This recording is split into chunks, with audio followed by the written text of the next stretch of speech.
د لوی مهربانه څښتن خدای جل جلاله په ښکلي نامه د ناولونو نړۍ درونو مینوالو السلام علیکم. زه قلميار اشنا یم او تاسو ته مې وطن ستا لیونی ناول اتمه برخه راوړې ده، په دې هیله چې دغه برخه یې هم تر وروستیو راسره واورئ.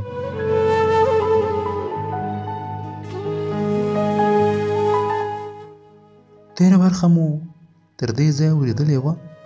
هغه وخت خو خټه په غویانو پخېده. زورورو غویانو پسې به یې یوه وتړله، په خټه کې به یې ګرځاوه. هشم شپه او ورځ ورته یوه کړې وه. اول به یې خاوره وکیندله، بیا به یې خټه جوړه کړه، په نیمه شپه به ووت. د سهار اذانونه به چې کېدل له کلبې سره به رارسېدلی و. خټه به یې پخه کړه، بیا به یې سپک سپک خېژوله، دیوال یې پرې راتاوه. دا کله یې بمبارۍ او بارانونه داسې کړه چې هغه وخت دې لیدلی وای ورته حیران به وای. ولا خلک به یې لیدو ته راتلل. چا نه منله چې د دې په ګوشي ځان دومره لویه کلا جوړه کړې وي، ځکه چې نن ورځ دومره تکلیف لري، هغه وخت خو یو هم نه و. ټول د لاس کاره و. پخواني خلک کلک و. نور هم داسې ځینې ځایونو کې خلکو په یوازې ځان کلاوې جوړې کړې دي، ځکه مزدور هم مزد غوښت، وس نه و چا سره نیستې وې. خو د هشم غوندې لویه کلا دې نږدې علاقو کې چا نه وه جوړه. خو بس قسمت یې نه و ورپکښې سوی، مهاجرت راغلی. لږ مخکې مو کلي کې پوښتنه وکړه، وروسته مو هغه کور پیدا کړ. لمر ته یې خیمه وهلې وه، ډېر خلک ناست وو. هشم مو ولید، د دیګونو تر څنګ ناست دی. ورغلو، داسې چلند یې وکړ لکه لومړی ځل چې ویني. غلی و. بیا یې کوړي ماما ته وویل خفه نه سې، ژوبل یم ولا. ما ته یې مخ راواړوه، داسې را روان وی ما ویل لکه کوم ټوپکې راغلی ولا. کوړی ماما خو دې ډېر پخوانی ملګری دی که نه؟ هشم ځواب را نه کړ. جیب ته یې ناست کړ، کتابچه یې راوویسته، یوه پاڼه یې ترې وشکول، چرس یې ورپکښې واچول، تاو یې کړل، اور یې ورکړ، بیا یې خندل. کوړی ماما خو ډېر بلا سړی دی، دومره ګرځېدو زه خدای مځکه مستړې کړې وه. یو وار یې له ډاره ونې ته جار وایه. کوړی ماما ورته وویل وګوره ستا لپاره راغلم، تو خو د چا پوښتنه نه کوې. ولا بېشکه ښه سړی یې، مسلمان سړی یې. د هشم حال بیا واوښت. څوک یې یاد کړل، ښکنځاوې یې وکړې، ویې خندل، بیا له ځان سره لګیا سو. کله یې چې چرس وڅکول ودرېد. ما سره ځئ؟ نن به ته زموږ سره ځئ؟ زه نه ځمه، ژوبل یم، ملا مې له دا نه ډکه ده. هشم پسې روان سو، دی هم نه غږېده، موږ هم. کله چې کوره ورسېد مخ یې راواړوه. زه راوځمه، تاسې که حجره کې کښېنئ که دې سیوري ته کښېنئ. موږ ورته کښېنستو، وخت یې ډېر ووت، درک یې ونه لګېد. موږ وختي مزله ستړي کړي وو. هلته د یوې ونې ډډې ته وغځېدو، سترګې مو لاړه. مازدیګر و چې راپاڅېدو. د هشم د کوره مخې ته مو له هلکانو پوښتنه وکړه. هغوی وویل هشم باغ ته تللی، د باغ لاره مو ونیول. چې ور ورسېدو هشم ناست دی، څو هلکان ترې تاو دي. موږ یې چې ولیدو سترګې یې غټې کړې.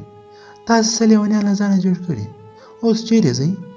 کوړی ماما ورته غوسه کې وویل هغې د دوکاندار سره پاتې کېږه، راسره ځئ به. هشم ودرېد، غلی روان سو. ما او کوړی ماما ورپسې سو. ګورو چې د عیدو د دوکان لاره یې ونیول. ما او ماما یو بل ته وکتل او مو خندل چې سړی رضا سو. ماښام و. عیدو د غرفې دروازه وتړله، ورسره روان سو.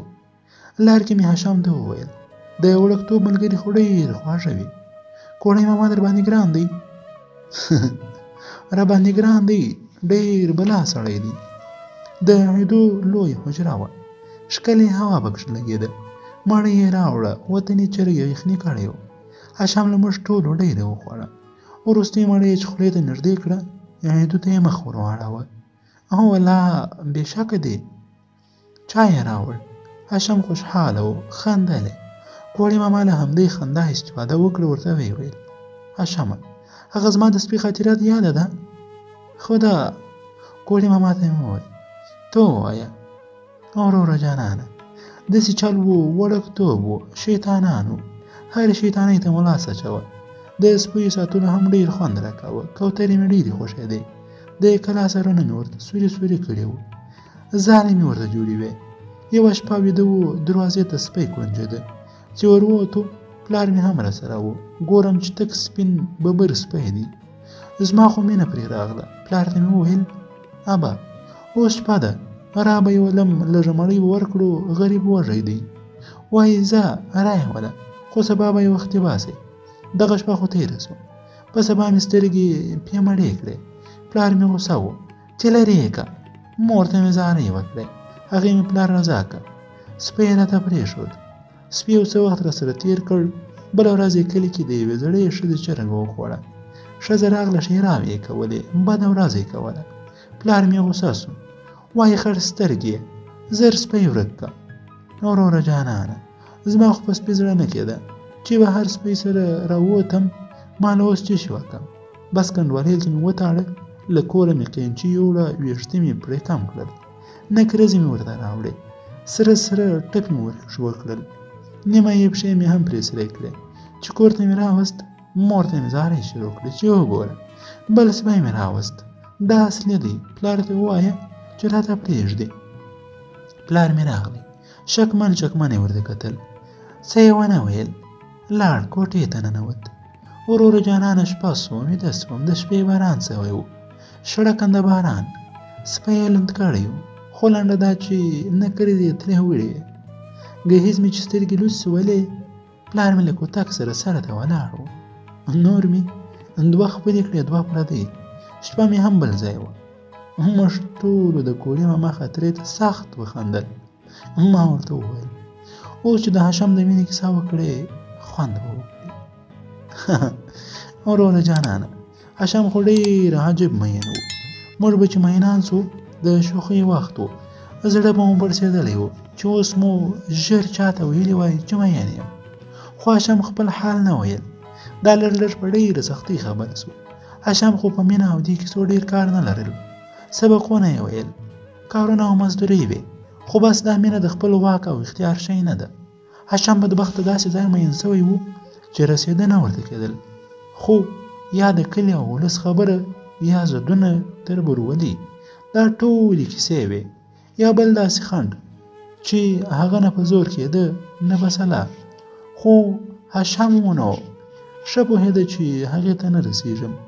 بل ځای یې واده ونه کړ. کنې د ټولو همزولو له هجرته مخکې ودونه کړي وو، خیلخانې یې وې.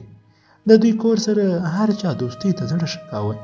څو څو واره خلکو خپله ورته وویلې چې موږ ته خپله خور لور درکوو. خو هاشم به نه رضا کېده. بس هغه ټپه ده که نه، پخوا به داسې یارانې وې، پخوا به داسې یارانې وې، یار به د یار سترګو ته عمر تېراونه. کوڼې ماما دې ټپې پسې دا ټپې هم وکړې. خدایه زما بدل ترې واخلئ، خدایه زما بدل ترې واخلئ، زه په دنیا کې په یار ډېر کمزوری ومه. ورکه مې چند څه ورک یې نوم څه، ورکه مې چند څه ورک یې نوم څه، چې ورته کښېنم نرۍ ملا مې ماتوینه. د ژرندې پل چې څومره تیز دی، د ژرندې پل چې څومره تیز دی، دومره د یار راسه پرهیز دی نه راځي نه. موږ ډېر ورته وویل، خو د هاشم له خولې ټپه ونه وته. نورې هم ډېرې کیسې وسوې، خندا یې وسوې، شپه ناوخته وه. اړېدو هم سبا وختې دوکان ته تلئ. ځایونه هوار سول چې شپه جوړه کړو، ګروپ مړ سو. زه هم وغځېدم چې هاشم ته مې کتل، ویښ وم. ځای کې نیغ ناست و، خو د پوښتنې ځواب یې نه راکاوه. ما ورته لیدل، دی به خدای زده کومې ورکې ودانې ته په سوچ کې و. زه ده ته سوچ کې ولاړم. په تېرو ورځو کې مې د ده په اړه اورېدلې کیسې رایادې سوې. د کوڼې ماما کیسه سبقونه کې ډېر تکړه و، خو اوس یې د کتابچې سپینو پاڼو کې د لیکلو په ځای بنګ دود کول. قلم یې اوس نه غږېږي، بمبه یې ترې وباسي، تور لوګی ورپکښې تېروي. هغه جامې چې ګرد به یې نه پرې پرېښوده، اوس تپې یعنې رټې او خالونه پرې پراته دي. داسې خیرنې دي چې خپل رنګ یې ورک کړی. لانجې به یې خلاصولې، خبرې یې زوی، خو اوس یې په لسو کلمو کې له نیمایي ډېرې ښکنځاوې وي. دوه درې کلمې په څه سختۍ ښې ووایي. هر څه ترې هېر دي. ان د ماشومتوب د شوخۍ او خوږې دنیا ملګري لیدو هم خوشحاله نه کړ. کله یې په ګوشي ځان جوړوه، خړو ټانکونو یې مخه نه سوی نیوی، خو اوس یې داسې له موټو او زړه زور وتی چې جګېږي سکمې خېږي. په هر چا زړه سوان دی، خو بس په ځان یې زړه نه سوځي. نور د حال د زړه خوري، خو دی په ځان او دنیا خبره نه دی. دی به خپل زړه ته کومې کیسې کوي. دا اوس کوم فکر داسې وړی چې غږ هم نه اوري. دنیا به څنګه تعریفوي؟ دا د مکر، فریب او چل دنیا، او دی ساده باده. زه خو به ولاړ سم، په ده به نور څه تېرېږي. نورې به څومره خولې ورپسې جنګېږي.